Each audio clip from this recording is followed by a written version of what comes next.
ये फतवा जारी कल किया है। वैसे तो मुझे कल रात को ही एक फतवा जारी हुआ है जिनका नाम है मुफ्ती साबिर हुसैनी कासमी। अलग अलग जगहों से फतवा आना शुरू हो गया है क्योंकि उन्होंने दोस्तों 1400 किलोमीटर की दूरी तय करके मुंबई से अयोध्या वाली शबनम शेख के बारे में तो आपने सुना ही होगा।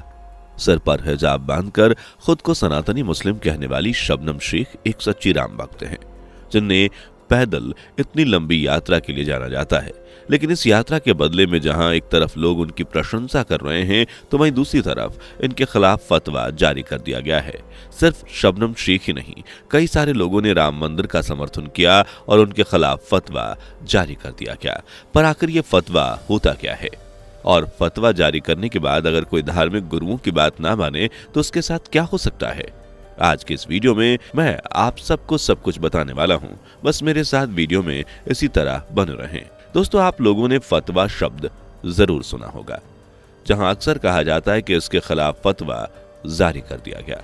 यहां तक कि कई बड़े बड़े सेलिब्रिटीज के खिलाफ फतवा जारी किया जा चुका है। जैसे मशहूर क्रिकेटर मोहम्मद शमी ने जब लोगों को दशहरे की बधाई दी तो कुछ लोगों ने उनकी ये बात पसंद नहीं की और फिर उनके खिलाफ फतवा जारी करने की धमकियां दी जा रही थी। और ये पहले भी कई सारे क्रिकेटर्स के साथ हो चुका है और कई बार तो कट्टरपंथियों की ओर से अलग अलग लोगों के खिलाफ फतवा जारी कर भी दिया जाता है, जिसका सबसे बड़ा उदाहरण इस समय 1400 किलोमीटर की पैदल यात्रा करके राम मंदिर पहुंचने वाली शबनम के रूप में देख सकते हैं। ऐसे में जो लोग इनके बारे में नहीं जानते, उनके मन में इसे लेकर कई सवाल उठते रहते हैं कि आखिर ये फतवा क्या होता है। तो चलिए समझते हैं फतवे से जुड़ी हर एक बात और इस्लाम धर्म में क्या है इसका महत्व। सबसे पहले तो आपको बता दें कि फतवा एक अरबी शब्द है। इस्लाम से जुड़े किसी भी मसले में कुरान और हदीस की रोशनी के जो हक में जारी किया जाए वो फतवा होता है। अब आप बोलेंगे कि यह हदीस क्या होता है, क्योंकि कुरान के बारे में तो हर कोई जानता है लेकिन हदीस के बारे में बहुत कम लोग जानते हैं। ऐसे में आपकी जानकारी के लिए बता दें कि पैगंबर मोहम्मद ने जिस तरह अपना जीवन व्यतीत किया उसकी जो प्रमाणिक मिसालें हैं उसे हदीस कहते हैं। यानी कि उन्होंने अपने जीवन में जो जो किया, जिन जिन नियमों को अपनाया, जिस तरीके से वो रहते थे, वो सब कुछ हदीस कहलाता है। वैसे तो इसका ये मतलब होता है कि किसी निर्णय पर मुस्लिम लॉ के हिसाब से नोटिफिकेशन जारी करना, और अगर हम इसको आसान भाषा में समझे तो इस्लाम के नियमों के हिसाब से किसी को राय दी जाए तो उसे फतवा कहा जाता है। फतवा कुरान और हदीस में बताए गए नियमों के अलावा मोहम्मद साहब किसी खलीफा, इमाम या फिर आलिम दीन की ओर से किसी पुराने फैसले पर भी आधारित हो सकता है। देखा जाए तो अगर कोई इस्लाम के नियमों के हिसाब से गलत करता है तो फतवा के रूप में उसे इस्लाम के नियमों के हिसाब से राय दी जाती है। अब एक बड़ा सवाल ये है कि ये फतवा जारी कौन करता है, क्योंकि अगर देखा जाए तो लोगों को लगता है कि अगर कोई मौलवी किसी के खिलाफ कोई बयान दे रहा है तो वही फतवा जारी कर रहा है। ऐसे में दोस्तों बीबीसी की एक रिपोर्ट के अनुसार ये बात साफ है कि हर किसी को फतवा जारी करने का हक नहीं है, यानी कि हर मौलवी या इमाम फतवा जारी करने का हकदार नहीं है। फतवा जारी करने का हक सिर्फ इस्लाम धर्म के जानकार को ही है।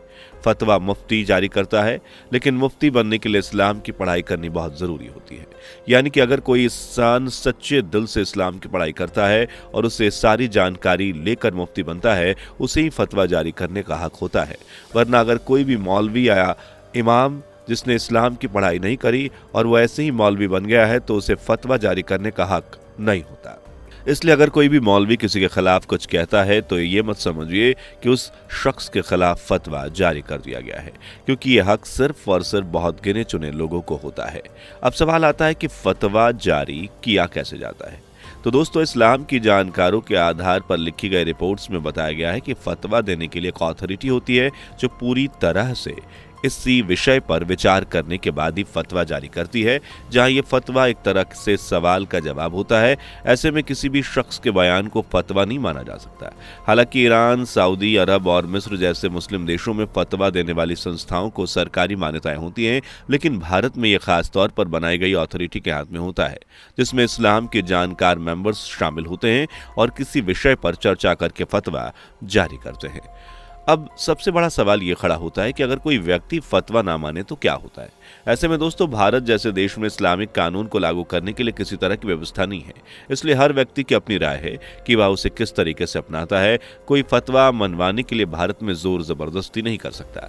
और ऐसा ही कुछ राम मंदिर पहुंची मुस्लिम लड़की शबनम का भी कहना है, जो ये कहती है कि हमारा देश संविधान पर चलता है, मौलवियों के फतवे पर नहीं। ऐसे में भारत में तो ये केवल मुफ्ती की राय है, जहां इस्लाम धर्म के जानकार अपने लोगों को इस्लाम के मार्ग पर चलने की राय देते हैं। अब उसे कोई मानता है या नहीं मानता है, यह इंसान की पर्सनल चॉइस है, इसमें कोई कुछ नहीं कर सकता। लेकिन अगर आप किसी शरीयत कानून से चलने वाले देश में जाएंगे तो वहां पर फतवे का बहुत महत्व होता है, जिसे कई कंडीशंस में कानून के तौर पर भी लागू करवाया जा सकता है, जिसमें अगर इंसान फतवे को नहीं मानता है तो उसके खिलाफ कड़े एक्शन लिए जाते हैं। कई देश के कानून तो फतवा न मानने वाले को दोषी मानकर उसे सजा भी देते हैं, क्योंकि इस्लामी देशों में जो कानून होते हैं वो कुरान और हदीस पर बेस्ड होते हैं और फतवा भी उसी से जुड़ा हुआ है।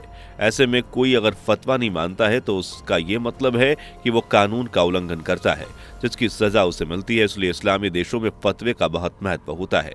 उम्मीद है कि आपको सारी जानकारी मिल गई होगी।